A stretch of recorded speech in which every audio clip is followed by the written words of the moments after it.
You're a quality woman with high standards. You swipe right on only 5% of men. You have hundreds more swipe on you.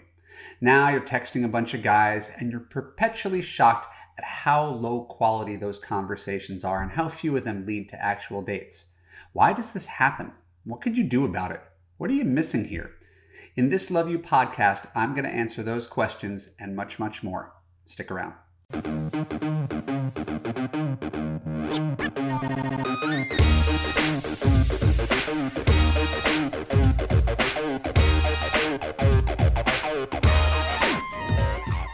I'm Evan Mark Katz, dating coach for smart, strong, successful women and your personal trainer for love. Welcome to the Love You podcast. Keep listening to discover 7 reasons men on dating apps don't turn into dates. When we're done, I'll let you know how you can apply to Love You to create a passionate relationship that makes you feel safe, heard, and understood. My client, Julie, was frustrated. Through her work in Love You Masters Coaching, which is my private coaching program, I wrote her online dating profile. I paid for professional photos for her. I gave her my time-honored technique to weed out the wrong men. And still, she couldn't help but to feel that online dating sucked. I'm sure you can empathize.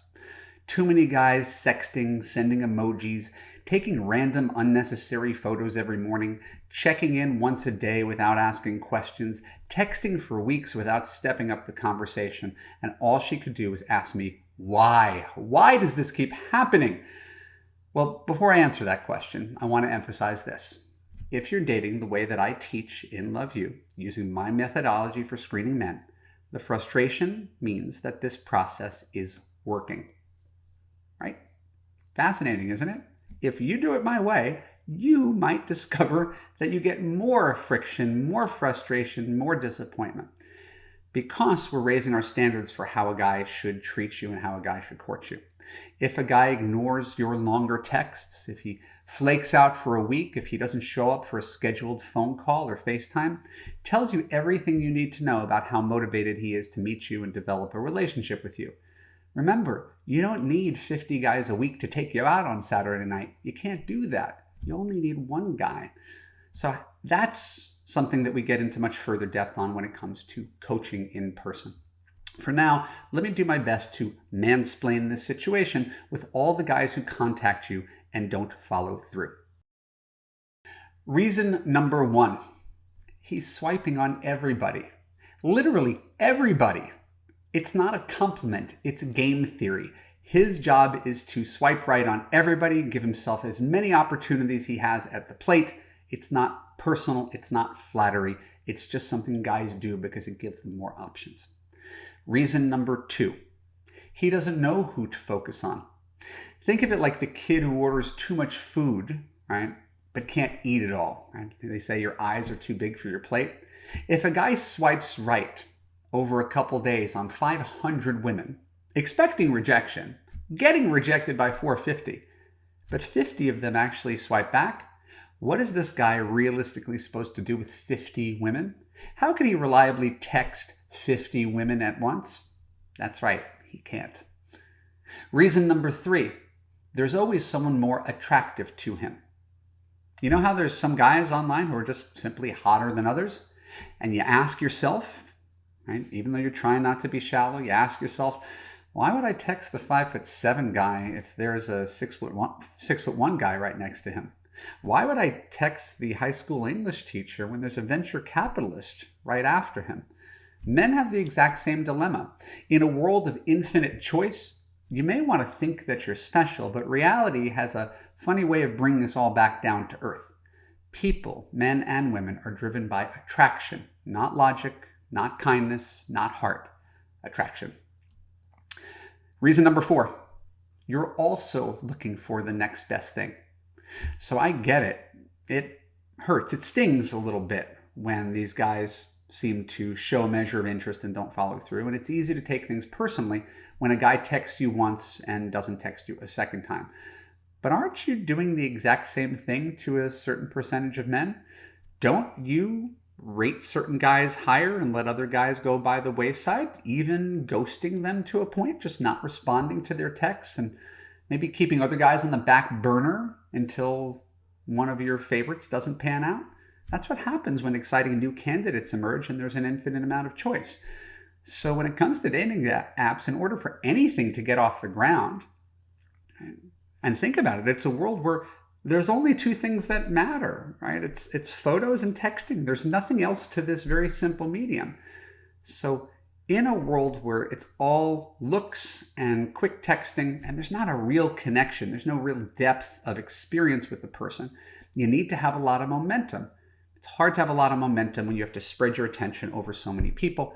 And sometimes, in fact, you're the one who's slowing things down. It's just you're slowing it down on the guy you're not as interested in, and the guys you are interested in are slowing you down. So it's a mirror image of itself. Reason number 5, you're both not very good at online conversation. And I hate to say that, no one ever wants to feel attacked or criticized, but I've been a coach for long enough and seeing women complain about men and then looking at what those women are doing in response to those men, it's no better than the men. So have you ever met a guy who was just like some sort of charming wordsmith, and he was just different than other guys? He wrote these long, funny texts, and he offered his opinions and his insights, and he would ask you questions and made you want to respond, and he sort of kept the dialogue really lively. So out of all the people you're talking to, this guy emerged as the candidate that you looked forward to hearing from each and every day. So these guys are rare, but they do exist. And since they exist, in contrast to the guys who write, "Hey, you up?" or "Having a nice day?" right? Just the generic check-in. Since we know there's a handful of guys who exist, you should be able to see definitively how valuable it is to be a good conversationalist, how it's actually a skill to be able to make someone anticipate your next missive. Right? So it's easy to understand why a guy would get lazy trying to juggle texts with so many women. How much time and energy can he put into texting so many people? And remember, that's on him. I'm not giving him a free pass on it. What's on you, the woman who's listening to me, is how do you reply to these guys? Are you going to reply to his lazy one-liners with lazy one-liners of your own? Or are you going to be the one woman he's talking to whose texts actually stand out and force him to take notice? So remember, I'm not blaming you for him being lazy and boring. There's enough of that out there that you don't need to take any blame. The question is for me to challenge you to do better than the lazy and boring men that you're complaining about. Reason number 6, he's already booked solid. If he's already going out on date 3 with someone on Friday, and he's going on date 2 with someone else on Saturday, and he's swiping and texting on 8 other women in rotation, plus a whole bunch of new people who are coming in, understand his situation. How could he possibly escalate things to the next level with you if you're somewhere in that rotation? Right? So I don't think his intention is to be a dick or to string you along. I think that he, like you, tends to prioritize the most attractive woman with the most momentum, and he sort of works his way down the list as women start to reject him, which is probably what you're doing with men as well. Reason number 7, he's not that motivated. That doesn't mean, and it's easy to say this, that he's a player or a liar or a jerk. It means that this medium is so easy to just swipe right on faces and compose a few texts while you're eating, just to kind of dip your toe in the water of online dating, to have a presence, to have a little excitement, to have a crush, to have something to look forward to. Half of my clients, people who pay big bucks, do the same thing. They go really, really slow. They don't give themselves to the process. So it's a people thing. You happen to date men, so you're disappointed by men, but women do the exact same thing. The fact is, people's motivations are all over the place. So remember, just because a guy swipes right doesn't mean he owes you a date. Just because he texts you doesn't mean he owes you a date. And vice versa. People ultimately do what they want, and men who don't push forward to meet you in person are ultimately speaking with their inactions, their laziness, their inability, their unwillingness to push things forward. Tell me the whole story. So to me, as your dating coach, I don't worry too much about the guys who don't make an effort. It's just another guy who's not your husband. Forget about those guys and pay attention to the ones who try the hardest. And finally, before we leave, at the end of our list, please notice that this list doesn't mention game playing. It is not most men's intentions to fuck with you, to confuse you, to gaslight you, to tease you, or to disappoint you. Men are equally confused about how to navigate dating apps with integrity because dating apps on their surface are really poor tools for connection. They overvalue looks, they overvalue short, flirty communication, they undervalue the qualities that really determine whether relationships are worth pursuing. My answer to this is in Love You, right? But basically, the gist of it is not for you to swear off dating apps, right? To give up on the medium entirely, but to recognize that to be on them is to submit to this experience over and over and over again. There's no way around that list I gave you above. It doesn't change by complaining about it.